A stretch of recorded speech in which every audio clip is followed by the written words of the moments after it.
We've gone past 3:30, and so I'm going to start this. This is a recorded session. This is for our Cannafrica Training Academy, which is on YouTube. This is session 14 today. We're going to start session 14 on with the standard operating procedures as far as our ordering process goes. We have done a whole session on ordering, but it didn't seem that everybody managed to grasp it. And so we've created a brand new SOP, and I'm hoping that this will now allow us to have a streamlined and a very effective ordering process. And so this process is coming into effect with an immediate effect.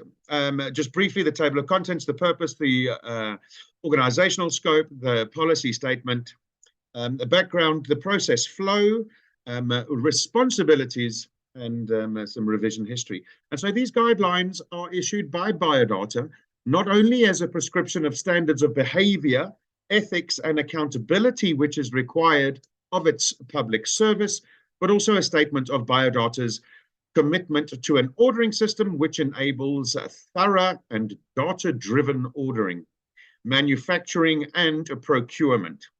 Information contained herein can and will assist the management of Cannafrica stores, franchisees, owners, supervisors, and staff in the ordering and stock ordering process. And the purpose of this is a procedure is to inform and guide all relevant personnel with a clear ordering process. The organizational scope, everybody, I'll just go briefly. Labat is the holding company of a series of subsidiaries. The highly creative owns IP such as genetics, technology, and processes. African Cannabis Enterprises, which is Ace Genetics, is a cannabis company which owns various genetics and currently trades in raw cannabis materials. There is Sweetwater Aquaponics, which is a GACP, GMP, and SAPRA-approved cannabis cultivation and processing facility, which is where our flower is grown. Biodata is the research and development arm of Labat. Biodata focuses on using cannabis as treatment for patients for a variety of ailments.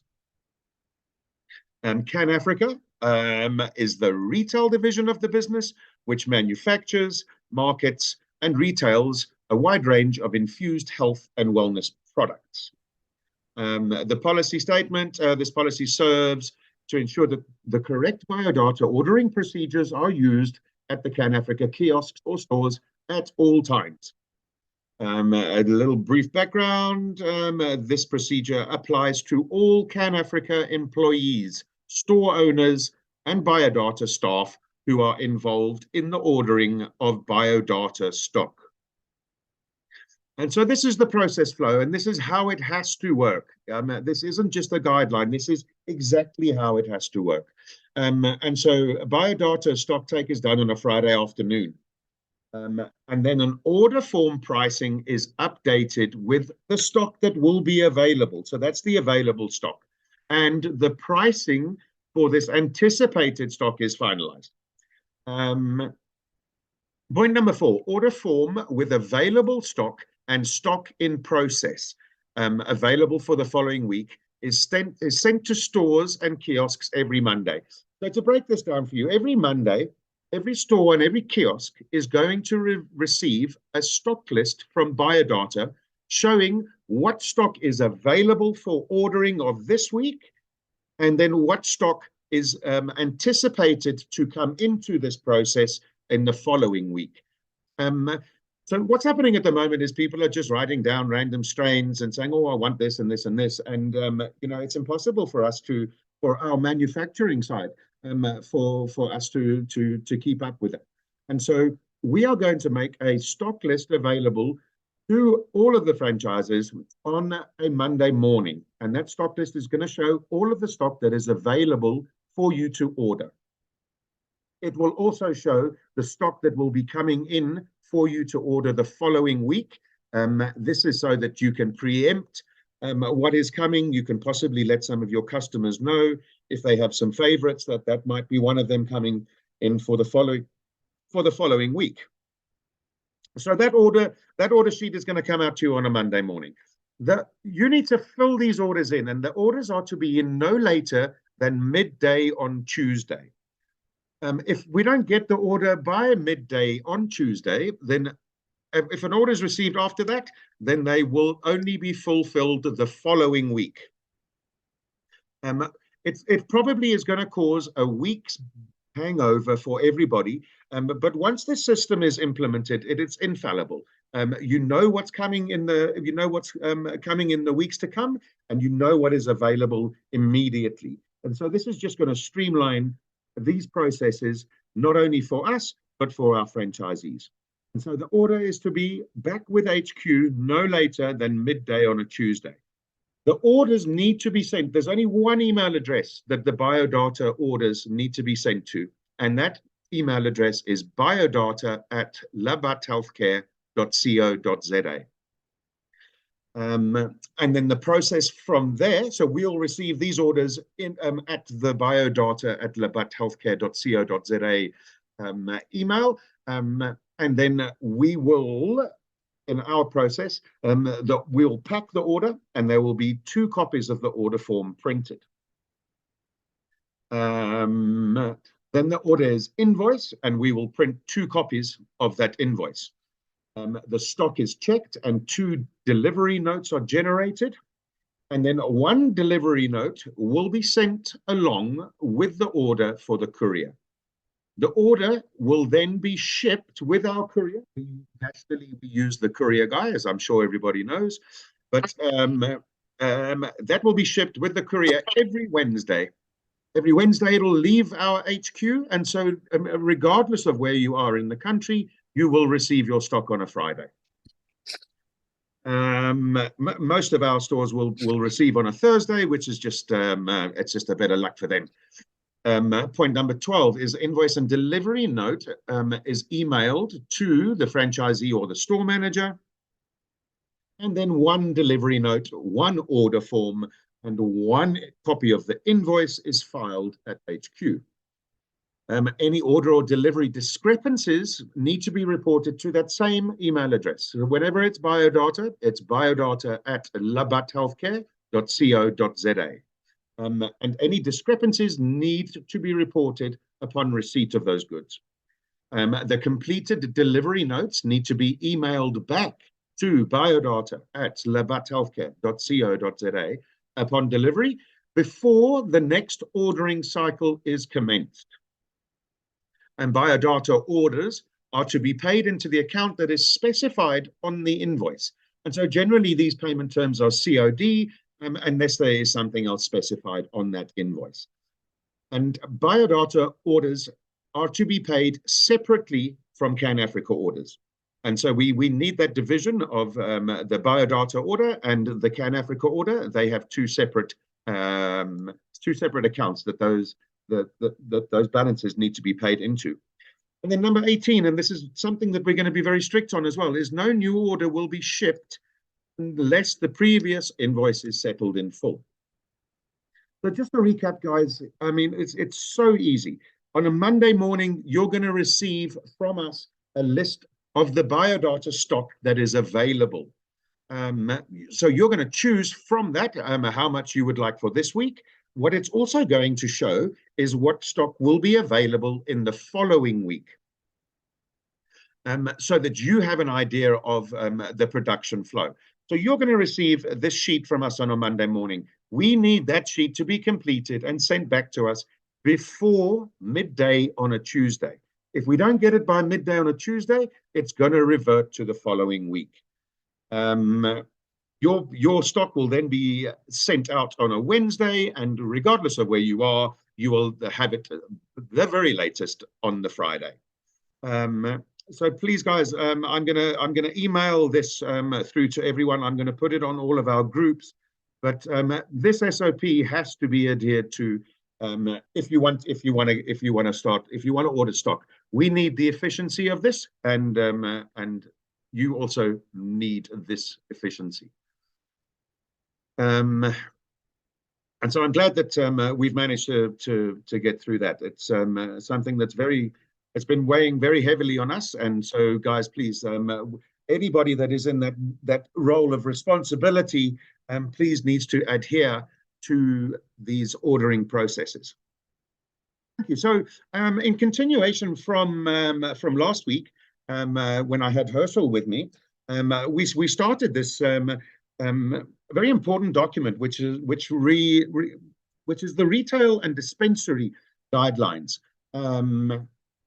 We managed to get to 2.2. We went through primary objectives, relevant literature and data, etc., and into secondary objectives. That's the objectives of the research project. And so I'd like to start today with the study duration, enrollment, the number of sites, and the number of participants projected. So, this study should carry on for 3 or 4 years, and the recruitment period is an estimated one to be a year until the number of participants have been enrolled. And, Herschel made mention that we're looking to enroll, up to 100,000 participants.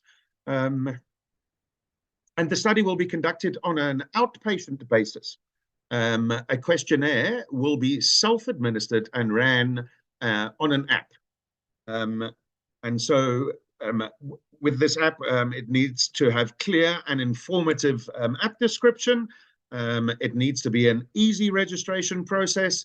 There needs to be informed consent. The informed consent process will present participants with a comprehensive and easy to understand informed consent form within the app. Investigators will clearly explain the study procedures, potential risks and benefits, data confidentiality measures, and participants' risks. A consent checkbox or button that participants must acknowledge before proceeding will be included. There'll be a user guidance and a tutorial. The app has security and data privacy, and there will be very clear communications during the study, so that contact information such as email addresses or a helpline number, and specify response times to manage participants' expectations, that will be provided. There are reminders and notifications. There's also user support and assistance. Gamification and rewards. And there's, finally, on that point, there are opt-out and withdrawal options. And so when it comes now through to, this is the nitty-gritty, this is where we're coming. And so the recruitment strategy. And so, what is the strategy we're going to use for this recruitment? Currently we have this, that our consumers come to our customer-facing retail outlets. But the target audience for your study will be clearly defined, and this will include individuals who have used cannabis for medical purposes, those who use it recreationally, or individuals who have an interest in cannabis-related topics. This surrounds demographics, the geographic location, and specific criteria relevant to the research objectives, and so that's what's going to be considered. Point 2 is the partner with relevant organizations, and so the project seeks to collaborate with medical institutions, clinics, patient advocacy groups, or organizations involved in cannabis research or education. Investigators will seek their support in promoting the study and disseminating information about the app and questionnaire to their members or patients who meet the inclusion criteria. And we're also going to utilize social media platforms, and the project will leverage social media platforms to raise awareness about the study and engage with potential participants. The aim is to create informative and visually appealing posts or videos that highlight the importance of the research and direct interested individuals to download the app or access the questionnaire. Research will consider using targeted advertising to reach specific demographics. We also want to, in this protocol draft, we want to engage online communities. and attempts will be made to identify online communities, forums or platforms where the discussions related to cannabis use, medical conditions, or patient support take place. Attempts will be made to engage with these communities by sharing information about the study, answering questions, and providing a link to the app or questionnaire. The project will respect community rules and guidelines while promoting the study. There's also the collaboration with influencers. Attempts will be made to identify influencers, bloggers, or advocates in the cannabis or healthcare space who have a significant following and credibility. Credibility is the backbone of this one here. The investigators will collaborate with them to raise awareness about the study through sponsored content, interviews, or guest posts. Their endorsement will help us reach a wider audience and enhance the study's visibility. We also need to tap into existing research networks, and a connection will be established with researchers on or research networks already working in the field of cannabis research. They may have access to potential participants who are willing to contribute to scientific studies. Collaborating with these networks can expand the recruitment reaches and enhance credibility. I think credibility is going to come into this a lot. We need to advertise in healthcare settings. And so there will be a sharing of information about the study in healthcare settings, such as clinics, hospitals, or pharmacies. We could place posters or informational brochures in waiting areas, or provide healthcare professionals with study materials they can share with interested patients. There's leverage on traditional media, and then the exciting bit is that once we introduce incentives for participation, then I believe that we can really find a better suited group. And so we intend to offer incentives such as gift cards, vouchers, or entry into a raffle for participants who complete the questionnaire. Ensure that the incentives align with the ethical guidelines and do not unduly influence participant responses. Then there's also going to be referral programs. And the idea here would be to implement a referral program where participants can invite others to participate in the study. They can provide incentives for successful referrals, encouraging participants to share the study with their networks. We know from all of our retail, our customer-facing outlets, that word of mouth often is by far the best way for advertising, and I believe that a referral program is going to show exactly that. There needs to be a strict adherence to ethical guidelines, obtaining the necessary approvals, and ensuring participant privacy and data protection will be vital throughout the recruitment process. There will be regular monitoring and evaluation of the effectiveness of the recruitment strategy. Adjustments will be made as needed to maximize participant engagement and study enrollment. A self-administered questionnaire will be used to collect data, and the questionnaire will be administered by an app, emailed with a survey link, if unavailable, to complete the questionnaire at the outlets, independent pharmacies, or cannabis dispensaries. So they go on here to speak of the study population. Very important one here for inclusion criteria. Participants aged 18 or older to ensure legal consent and the ability to provide informed responses. Because we always know, we have a very strict no under 18s when it comes to any of the biodata products. So please make sure that is adhered to at all stages. And then with the inclusion criteria when it comes to cannabis use, participants who have used cannabis for medical or other reasons. And so this includes individuals who have used cannabis for symptom relief, as a recreational substance, or for any other purpose. It also includes both current and past users. And then also to point 3, diverse medical conditions. And so participants with a range of medical conditions that may potentially benefit from medical cannabis use. And this encompasses chronic pain, neurological disorders, mental health conditions, gastroenteritis disorders, cancer, or any other condition for which cannabis may be used. This is the criteria. So the demographic diversity. So we want inclusion of participants from diverse demographic backgrounds, included but not limited to age, gender, race, ethnicity, socioeconomic status, and geographical location. And so this helps capture a broader range of perspectives and experiences. There need to be varied levels of knowledge, and so participants with various levels of knowledge about cannabis for medical or other reasons. And this could include individuals with limited prior knowledge, moderate understanding, or extensive familiarity with cannabis and its potential benefits or risks.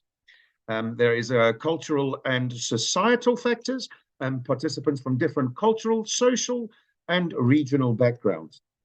And then informed consent, participants who provide informed consent to participate in the study, indicating their willingness to share their experiences, their opinions, and practices related to cannabis use.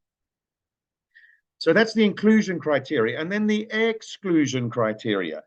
So you would be excluded criteria for this observational study exploring the attitudes, knowledge, perception, and practices for cannabis use for medical or other reasons may vary depending on the research objectives and specific considerations. And so here are the general exclusion criteria that will be considered.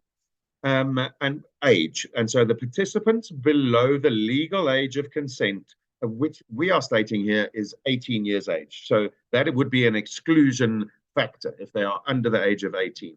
If they don't have the ability to provide consent. And so individuals who are unable to provide informed consent due to cognitive impairments, mental incapacitation, or other factors that may hinder their ability to understand and participate in the study. So that's a clear no. If there are language or communication barriers, and so individuals who do not have sufficient language proficiency or communication abilities to effectively participate in the study or provide reliable responses. Excuse me. If there was incomplete or inaccurate data, and so participants who provide incomplete or unreliable data during the data collection process, such as missing significant portions of the questionnaire or providing inconsistent responses. Another exclusion criteria, point number 5, is a lack of cannabis use. If individuals who have never used cannabis for medical or other reasons. So we're very much looking for previous cannabis users. Point number 6, if somebody has a severe medical condition, there may be a need to exclude individuals with severe medical conditions that could significantly impact their ability to participate or comprehend the study's objectives and questions. Point number 7, for not being able to participate, if they have current or recent substance abuse. And so individuals with ongoing substance abuse issues or those who have recently sought treatment for substance abuse. So those are the exclusion criteria. And so individuals who have a significant conflict of interest, such as employees or representatives of cannabis companies or organizations directly involved in the production, distribution, or sale of cannabis products, as their perspectives may be biased. So we have the inclusion and the exclusion criteria there. The study procedures, there will be the participant recruitment, the informed consent, the distribution of self-administered questionnaires. And so participants will be provided with a self-administered questionnaires, either in electronic or paper format, based on their preferences and convenience. The questionnaire will include clear instructions for completing it, and it will be user-friendly and easily understandable. With the data collection, participants will be allowed sufficient time to complete the questionnaires. There's also very much a strong confidentiality and data security. Then this goes for data analysis. And once the questionnaires are collected, data entry or data extraction from the electronic platforms will be performed, ensuring accuracy and completeness.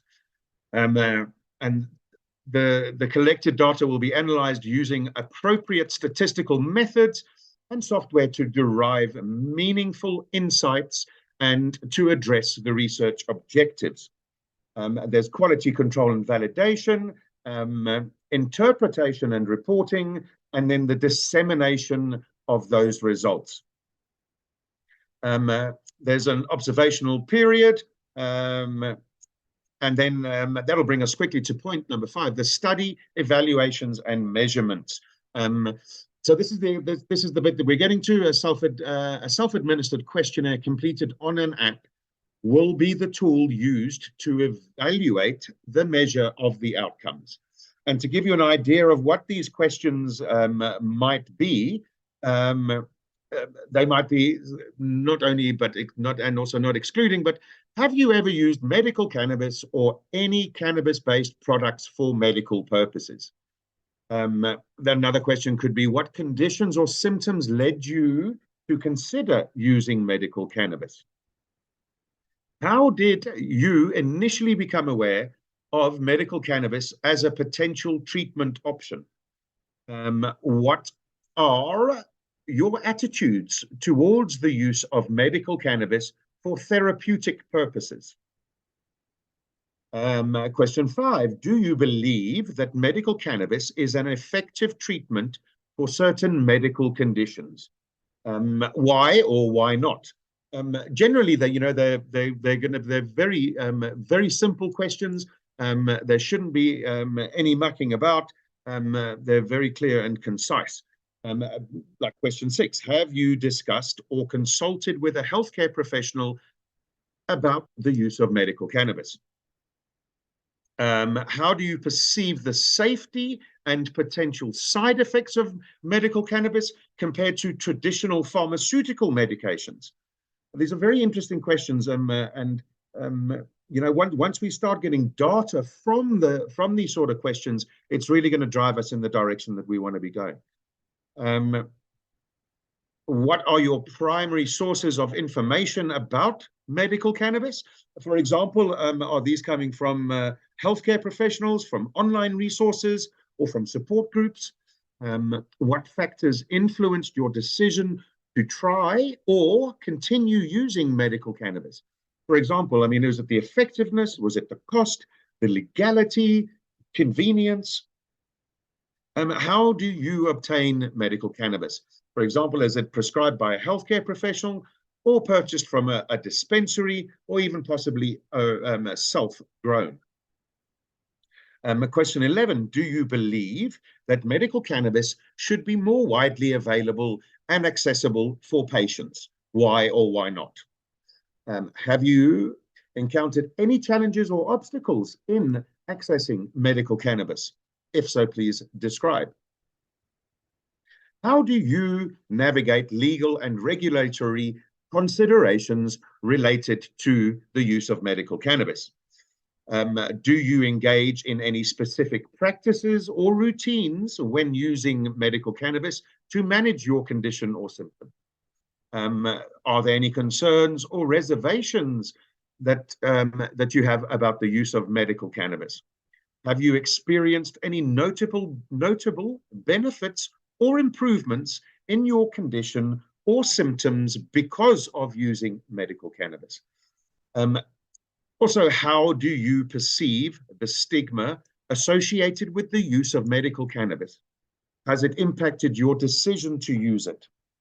And are you open to discussing your use of medical cannabis with healthcare professionals, family, or friends? So you can see where these are. And so these questions, these sort of questions are going to be the proof of the data that we require in order for us to head in the direction that we're very happily going currently. That'll take us to point number 6, which is the data collection and management. There's only a few minutes of this session left. There's just over 2 minutes left. And as I started this session with the SOPs for the ordering, I can't explain how very important this is to me. In fact, to everybody. If we don't get this streamlined very, very quickly, it's going to be a downfall for all of us. So please, just for this last minute, I'm going to run through the process very quickly again. So we as Biodata will do a stock take on a Friday afternoon. The order form pricing will then updated with available stock. The pricing for the anticipated stock is finalized. And then, very importantly, on a Monday morning, you will receive an order form with available stock. So that is what you can draw from immediately.